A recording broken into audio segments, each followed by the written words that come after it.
So thanks for voting and or for attending this session. My name is Bertrand Hazard. I'm originally from France. I'll talk about it a little bit. And what I want to walk you through today is what I discussed earlier, is really the journey I went on from working for corporate America for many, many years to becoming self-employed and really enjoying that lifestyle. But before we do, I have to say thank you to the sponsors. We wouldn't be here in an event which is free if we didn't have any sponsors. So thank you for our sponsors. The other thing is I'm going to try to probably talk for about 10, 15 minutes. And I find it most interesting when people ask questions. So we're going to try to do that. Again, a little bit about myself. I was born in France. I actually started my career in London, in the UK, as a brand marketer, worked in fast-moving consumer goods for a couple of years. And then I joined my first tech startup in 1999. So I might have just give you an idea about how old I am. I worked there as a field marketer, and then about a year later, in 2000, I got the opportunity to come to Houston, Texas. This was supposed to be a one-year gig. I've been here for 24 years now. I worked in different roles in marketing, so pretty much everything in marketing, I've done it in the tech space. And then in 2008, my wife and I decided to move to Austin. We had a young child who is now 17. Since then, I've been running a couple of building product marketing teams and marketing teams at a couple of big companies here in town, where my last jobs was either senior VP or CMO type roles. But the thing which we talked about today is not about that. What we're talking about is the fact that in January 2022, I decided to open my own consulting practice. So what I want to cover with you is why I choose and why I made that choice. That's obviously a big one. I want to share the journey. I'm going to be very transparent about a number of customers and how it whole plays and laid out. And I want to also share some of the lessons that I've learned across this incredible journey. Make sense? Still good? You still want to be here? Otherwise, you have the rights to move. By the way, the first product camp was in 2008 because I was there. So that's 16 years. So that's the short answer. Sometimes it takes a painful experience to make us change our ways, but I think it's so powerful. In 2020, I was working for a big, large company. I was doing very well. Everybody loved the work that we were doing as a team. I was running about 20 product marketing people, and I got a new boss.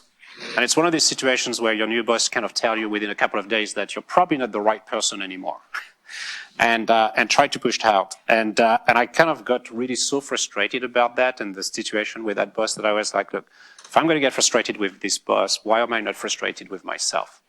That's the short answer. The longer answer is that I actually started about a year before thinking about, what do I want to do? And someone, in fact, in that company, gave me access to this book, Don't Retire, Rewire. And you might think, well, I'm not ready to retire, but I think it's actually an excellent book that you should be reading.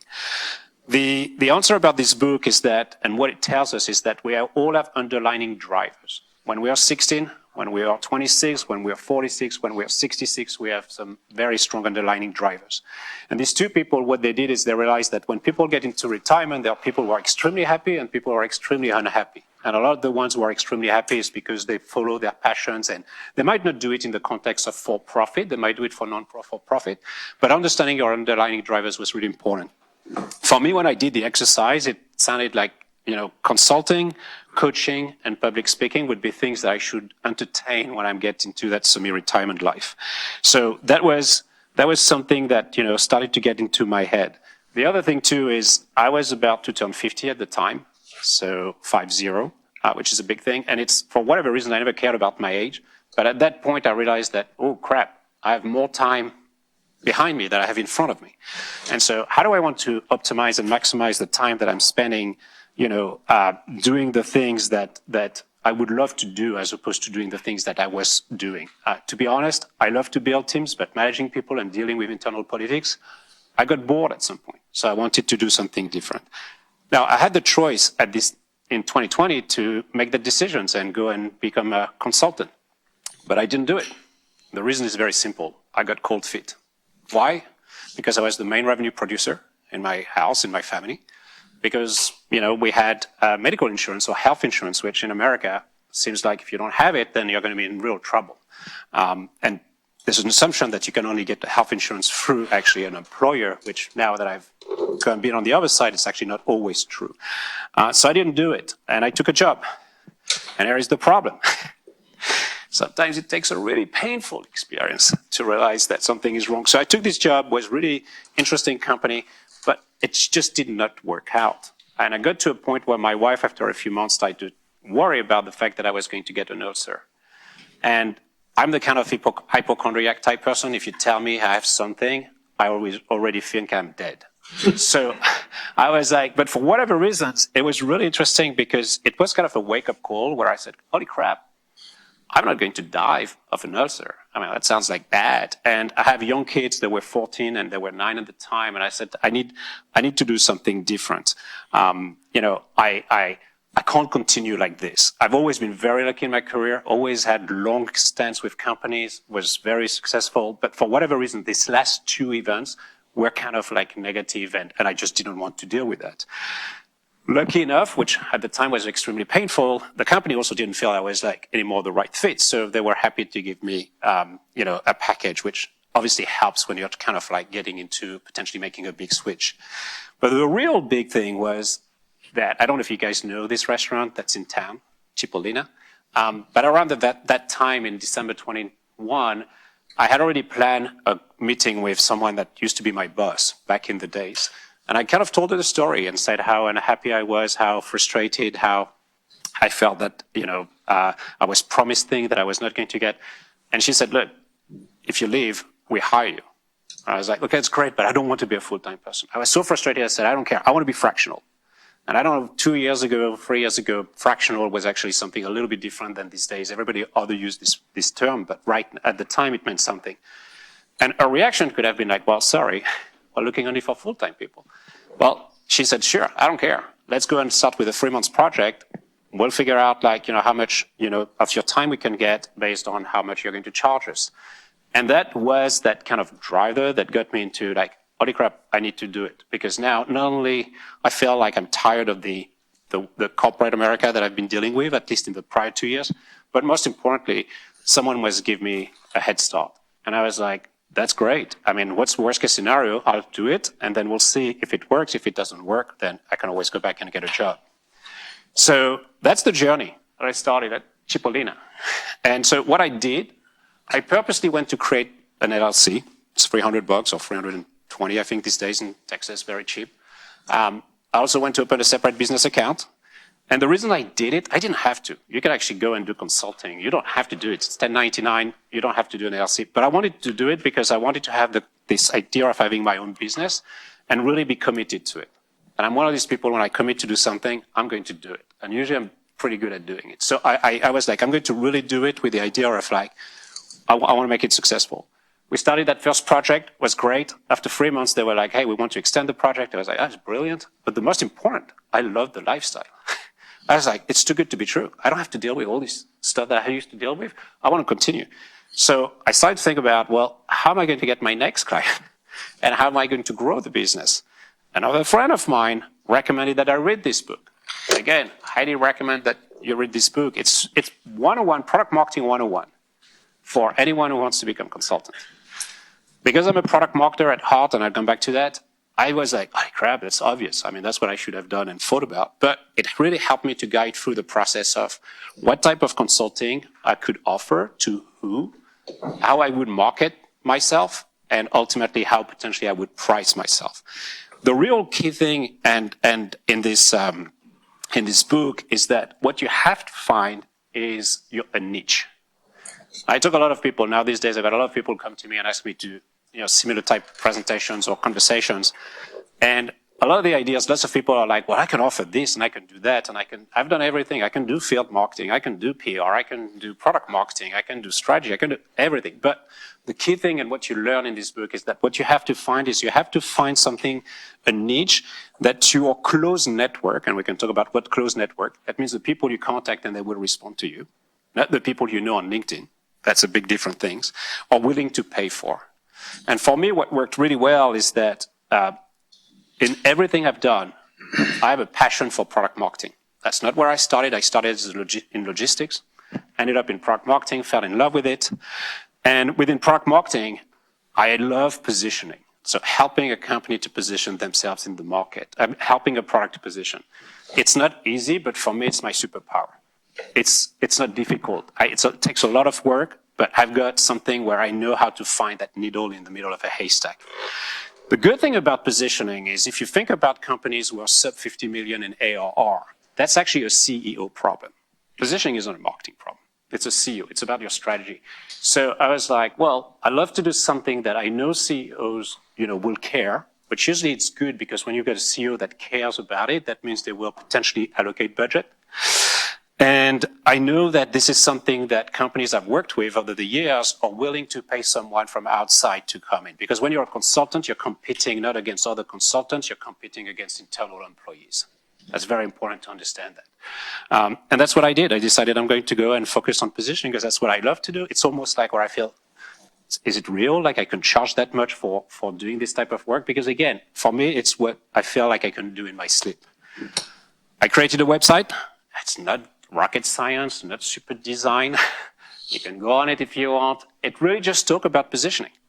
And again, I'm really good at so many other things, but I'm only sticking to positioning. If you go to my LinkedIn profile right now, you will see my headline. It's go-to-market positioning is what I do best. That's how I do. It's like a simplify. And so I did that. And then what happened is I started on that journey where in May, I started to find a second client, and then I got my first positioning project, and then I got my third client and my second positioning project. And you can see it's been on where, as of today, I've done about 10 positioning projects, which is about 8 times more than any product marketing person would have ever done in their career, because it's a full end-to-end positioning. This is not just like updating a website. This is not that kind of stuff. It's really like deep work. I've got that expertise. I'm doing it now. In addition to positioning, when I'm inside a company, usually I will go and do more things because they want me to do things like revisiting packaging and pricing and doing things that once you realign the positioning, then you need to realign your go-to-market strategy. So this is the journey. Now, what did I learn across this journey? It's very rewarding, at least for me. I've loved building marketing and product marketing throughout my career. I think I was actually really good at it, and I was really good manager. I didn't have to fire that many people, which I think is a testimony of the type of management that I was doing. But this is different. This is my own gig. I mean, I'm 100% responsible for it. If it's successful, it's all on me, right? If it fails, it's all on me. And for me, it's been something that I really love. The big thing, honestly, it's that my clients, they really value the work and they're very thankful. And I can tell you, I got more kudos from my clients now in about 3 years that I've been at this than in the prior 3 years as an employee. And that kills me because now it makes me realize how much I was, and as employers, we're not doing as good enough of a job to kind of like thank people. I'll say also that now that I've been self-employed, I actually appreciate more companies and employers because I realize how much benefits they give to people and people don't actually appreciate the gifts that they have. So there's a two-sided there. The other thing is I get to choose who I work with. So obviously if I don't have any clients and someone wants me to do some work, I'll probably do it. But I've been in a situation once where I talked to a CEO and I was like, I politely declined. Let's put it this way. I just could see that we would not be able to work together. But being able to choose, I think, is very important. The second thing is it's a different kind of stress. So, and we'll probably talk about it. There's obviously the stress of finding clients, and we can talk about that. But for me, it's a stress that I can control. The biggest stress for me is the one I put on myself. So what I love to think about is, and I ask myself every week, am I making enough progress on the projects that I'm being paid for to justify my income or how much I charge? And that's the stress that I put on myself to really kind of make sure that I deliver and over-deliver on the work that I produce. Why? Because I know that if I'm going to give my best, my clients are going to recognize it and they're going to be willing to give me more work. And that's really what it is. That's the stress. The second stress or distractions is I don't have to deal with people issues. I don't have to deal with, politics. I mean, politics are just internal. Funny enough, I get very connected and I worked a lot with CEOs and then they start to tell me about issues inside their companies. And sometimes I'm like, am I am I supposed to say something? But all they're looking for just someone to talk to that they trust in. Because the reality is like, it's a very hard job to be a CEO. The last thing is I don't feel bad going to watch my kids' games, soccer games. I don't feel bad. Like last Friday, I was at Formula One Grand Prix. I didn't have to put a day off. My wife works 5 days a week downtown because she's an architect and the company doesn't do any remote. She's always telling me like, oh, you've still got so much flexibility. I love what you have. I'm like, yeah, it's great. But there is a flip side, which is you have to build a business. And I think that's the thing to take into account. The other thing is time is my biggest asset. I've talked about that. Not that I'm trying to think that I'm going to die in 2 days, but I don't see myself living over 100 years old. But time is my precious resource. So every week, and I'm a bit maniacal about it, I will think about the time I allocate my clients, the time I allocate my business, the time I allocate my family. And I'm maniacal about it. I will track it, which is kind of sometimes sad. But here is the deal. I think the quality of the life and the time I've spent with my family is much higher than I've ever spent before. We are now in a situation where I even joked and saying that like I'm the housewife of our neighborhood because I'm the one going to HEB when I need to do that. I'm the one going to meet the teacher when I need to do that. And you know what? I love it. I really enjoy it. And it's great that now my wife is the one who wants to kind of continue to build a career while I'm building a business. So time management, but the other thing too is if you manage your time and you don't get to spend lots of time in meetings and things like this, you just are much more productive. I'm puzzled with how much more productive I am, how much more things I can do now that I'm not distracted with being in meetings all the time. I thought always meetings were a waste of time in many cases, but now I'm even more convinced. The other thing is you can choose what's the best path for you. We talked a little bit about it. Some people actually you can become independent and you can actually, for instance, be a contractor where you replace a product marketer for 6 months in a company because they have someone who is on maternity leave or someone on paternity leave or who decides, they don't have a full-time headcount availability, but they're looking for someone to do day-to-day operations. That's great. You can go and do that. In my case, I like to put myself and think about projects and solve problems. So the project-based model has worked better for me. But there are multiple options. There's not just one option. The other one is you don't have to think big at the beginning. You can start small. A lot of people, when they ask me, okay, what do I need to set up? Which software I need to buy? I don't have any software. I use Google Spreadsheet for everything. I do my own tracking. I don't need like an accounting software and this and that. That's the stuff you do once you have a product and you productize your offering. But you don't know actually what is your offering for a little while before you start to think about optimizing it. I might get to that point at some point. I don't know. I could build an agency. Everyone wants me to do that. I'm not interested because I don't want to manage other people. So for me, it's been very simple to keep it like super small, easy, very cost effective. Don't get stuck into the idea of like, I need to block myself into a 6 months contract. I don't care. I've got a 2 weeks out. Why? And I've told some CEOs why, because if they don't like me, why would they work with me? And if I don't like them, why would I work with them? Usually it's very interesting because their reaction is a bit like, they don't expect this to hear, but that's usually how I get the job. The last thing I was going to say on this one is that being flexible is important. The most important when you start is thinking about how much you're going to charge and the way you're going to be charging. That's really one thing that you need to think. The other thing is you're not alone. There's a lot of people out there that are consultants and doing this type of work. I'm a member of CMO Coffee Talk. I'm a member of Pavilion. And they are a dedicated channel for fractional people. They share jobs. People ask for jobs. They share best practices. I'm becoming an expert in tax and tax optimizations because this country, I finally understood that this country is all about people who actually are self-employed. Whereas where I come from, it's the opposite, right? So there are a lot of things you can do from a tax perspective, which is great. But you're not alone. That's the most important. There are resources available. And then the last one, at least for me, I didn't know, but I don't think of myself anymore as a consultant. I'm a solopreneur. I think in terms of revenue streams. My wife has a W-2. I have a W-2 because I elected as an S-Corp. I have dividend from the consulting. Consulting is still the biggest business. But out of the last 3 years, I only had 4 weeks without a client, officially. That 4 weeks is when we bought our first rental property. So for me, I'm like, well, I'm just switched to something else. But I'm constantly looking at ideas.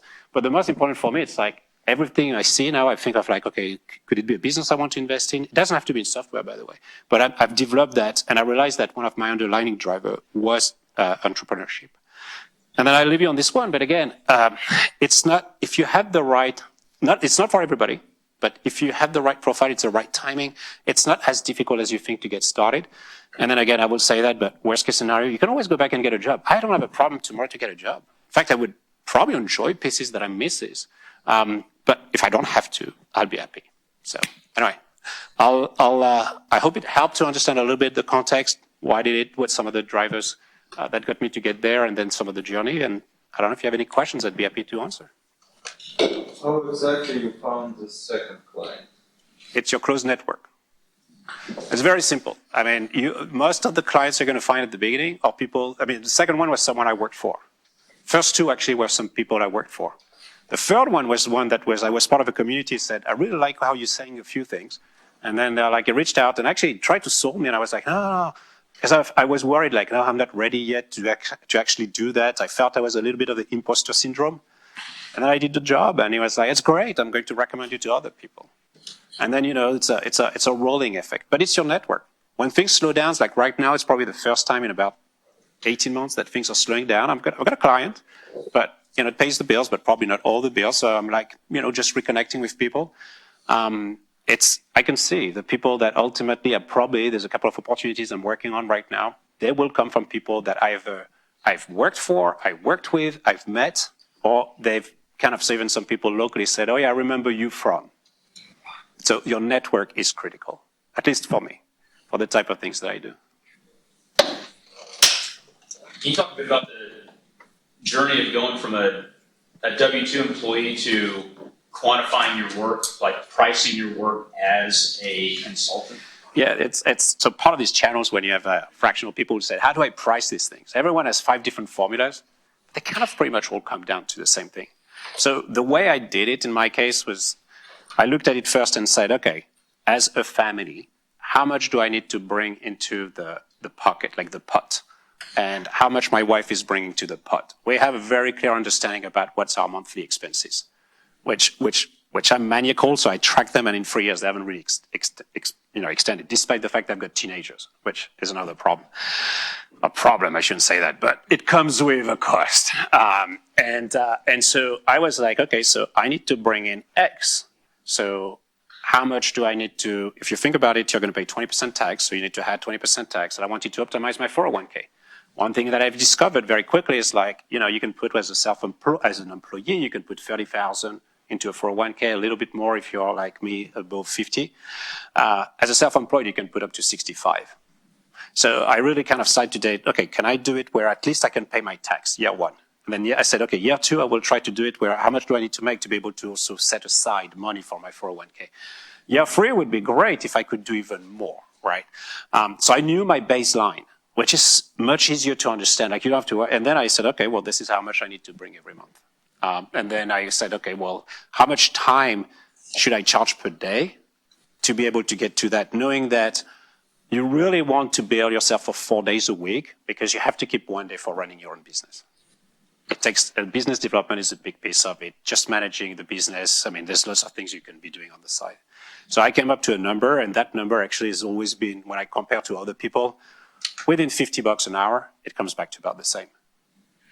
And now I'm finally, after 2.5 years, at the point where I will charge for my core offering just a fixed price. Because I finally understood, okay, this is how much time I'm going to spend. I've done it enough time that I know that I can charge based on value as opposed to charge based on hour. Even if I still will do hourly projects for younger companies. Because CEOs wants that, and the funny bit is they end up spending more than if they were to do like a retainer. Is that pretty consistent that smaller companies will want hourly? And it's, again, flexibility. I mean, I tell them, I said, look, I compare, by the way, you're going to end up paying about the same, if not a little bit more. But it's just like, they wanted flexibility at the beginning. I think it's fine. Usually it's like hourly, and at some point they're like, you know what, why don't we do a retainer? And why don't we do this? And I think it's fine. Again, I don't care. The thing is, once you are inside a company, it's to put the feet in the door. Once you do that, if you're good at what you do, if you're not good at what you do, it's like, well, that's not going to work. But you're going to get more opportunities. I have a question. So how did you build your clients? So you said that you, like your old employees, like people you have worked with, but it's easy to meet people, but how did you build that actual relationship with them and then expand from that? Like, I think networking is important, but Well, the mastery behind making that relationship. as much as I hope to believe that my genes makes me like I look much younger, I'm actually older, right? So this is a problem. If you're trying to be a consultant at 25, that's a little bit different because what I bring to the table is experience. I mean, my whole methodology, which I share, is based on April Dunford's book. April is a good friend of mine. She's the queen of B2B positioning. You can buy the book and you can potentially do the same exercise, but what I bring is the experience. So of course, a lot of people in my network is people that I've met over the years. It's not like new people. I met new people, but it's going to take a while to build that. But I've got like 25 years here in the US where I was involved product camp. I was at the first product camp. I run product camp on my own paycheck for a couple of, not paycheck, but on payslip for a couple of, not paycheck, on my checkbook for a couple of years. I was on the board. So I met a lot of people through product camp. I mean, that's why I love product camp.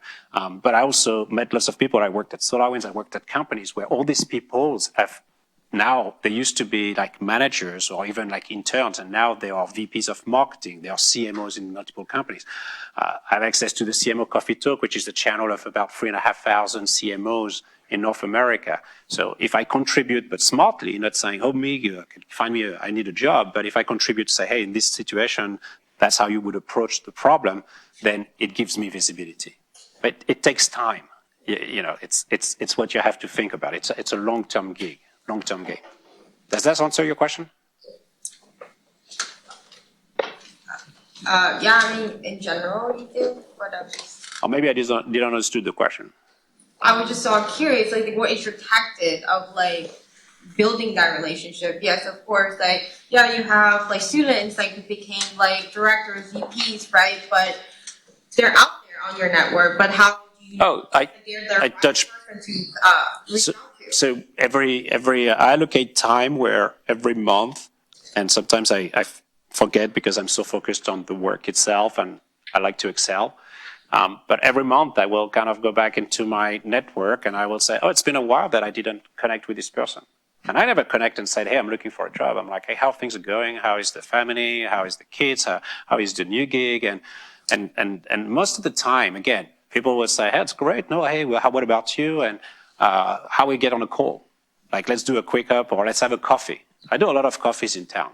But my clients actually not, most of them are not from us, interestingly enough. But coffees, virtual coffees or not. And we chit chat and sometimes it's someone who said, you know what? Oh, there might be an opportunity that, you know, we should think about, or I know someone that might need your help. But I don't go into these calls with the idea of like, I'm going to sell myself. I see. Okay. It's I mean, because it's not what honestly, it's not, I've spent enough time in my career to help people to get jobs I didn't try to charge people. It's part of my mentoring. I love to do it. I know at some point, if you give, you're going to get back. So that's my bet.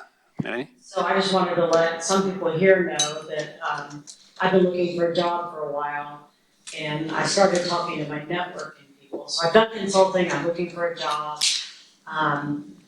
It takes a lot of guts. I'm just letting them know that I sent you an email. I said, hey, I'm looking for a job. You know, I'm looking for new opportunities. And we kind of talked about consulting, contract, what am I looking for? We talked about our families and things that we were doing. But it's hard for me to ask for help. So I'm just kind of like that. We communicated, and did you think of my email and go, wow, Emily's asking for help. I don't want to help her. No, I mean, so I've known you for a while. When you picked me, I was like, that's great. I mean, right now I've got time. I'm just curious about what's going on with Melanie. I mean, I knew you were honest and saying I'm looking for a job, but because I know you. Otherwise, if someone was just, I'm looking for a job, can you help me? In fact, if it's like, can you find me a job? I would say no. If it was like, hey, I'm struggling with a job, can you potentially give me some pointers or do you have things? I probably would do it because that's more the mentoring than actually the ask. But the point is, I think I told you that, it's back to consulting. The biggest mistake, and I'm not an expert, and Mark will probably have a session on that. Biggest mistake when people look for a job is like, I love to ask people, they say, I'm looking for a job. I said, okay, so give me your elevator pitch in about 30 seconds. In fact, not, in about 10 seconds. Well, I can do this, and I can do that, and I can do this, and I'm like, all right, you lost me. You lost me. When I was looking for a job, because of my culture, because where I come from, because I was global, I was like, I can build a marketing team, a product marketing team from the ground up. I'm good at that. So I think like my challenge that I've talked to you about is that, and I hate to say this word, but I'm a marketing generalist. So I do email marketing, I do social, I do content, I do paid media, I do like campaigns. I can do Pick one. But that's what we discussed. Pick one. Right now, if you look at the trends. It was like I have like such a breadth and depth of experience that some people like, maybe you're a jewel because you have all this. But then I was talking a little bit about, I talked to an event company. You know, that didn't work out, but it was like I was just really trying to focus on those types of things. So for me, it sometimes becomes challenging because I'm trying to do my focus, but I do so many things. I think the thing you have to do is you have to do your own product marketing. So right now, what are the trends in marketing? I know the trends. And we talked about it, there's a going back to events, one-on-one events. I mean, people who actually were in events at some point, they almost didn't have a job because everything was going to be online. It's going to be fantastic. The world is online. The reality is, like most companies are going back to physical events. And I'm constantly on this channel where I see people saying, we need some help with some events. Who can, do you know anyone who can help us? So I'm keeping an eye, because I'm in the right, in that network where I'm keeping an eye about what people are talking in terms of like what problem you're solving. The truth is you're not looking for a job. The truth is you have to think about yourself as what problem can you solve for the company? If you're going to go to a company and say, I can help you solve that problem, you're so much further away. If you go to a company and interview, and you tell them like, hey, I want to understand your business model, you're already ahead of 90% of the candidates. Because you've made the try to understand, and you're trying to understand the company. But it's down to business problems. First of all, thank you so much. I'm doing something very similar to you, but in product management space, and it's just great to hear some similarities at least. So it means I'm doing something very properly. But my question is, do you have, so you mentioned branding is your niche. Within that niche, going to different countries and working with them, do you have the so-called packages? So okay, I've had a similar problem before that I solved for country A, so let me offer them. So like you're not building it from scratch every single time. Like how do you build that in terms of the business? Yeah, I have a two-pager that basically describe, this is what I'm going to do for you. This is the deliverables. This is my approach. This is the work I'm going to. So what's my involvement? People are like, what are you going to do? So I have that, the methodology I follow, the timeline, ultimately the price. And then I've got, and by the way, after, these are the type of projects we can discuss, and it's based on scope. And I also have, and for me to be able to do that first projects, I need access to all of this. So I make it very clear. Now, I send the same thing to everybody. Now, in some cases, I'm like, look, you might not need me to be the one being the driver, because in most companies, sub 50 million, I will be the driver with the CEO. But in some larger companies, like I'm discussing right now, it's like, we already have a VP of product marketing, but you have that expertise. Okay, well, maybe I'm just going to be a mentor coach. And then we can discuss what's the adjustments from a pricing perspective. But I go with one thing.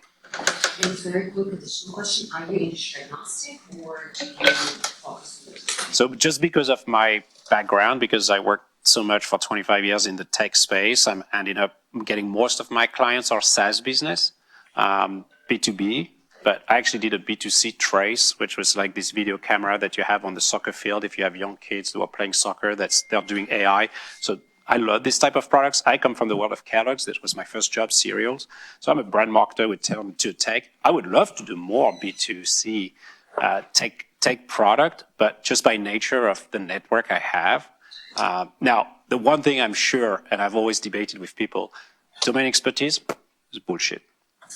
I'm actually, I think, better at coming up when I don't know the domain, because I'm not already like having preconceived ideas about the domain. I've been 20 years in the CMDB space, so that's how we think. I talked to some companies last week on IP research, like stuff I was like, wow, or IP search.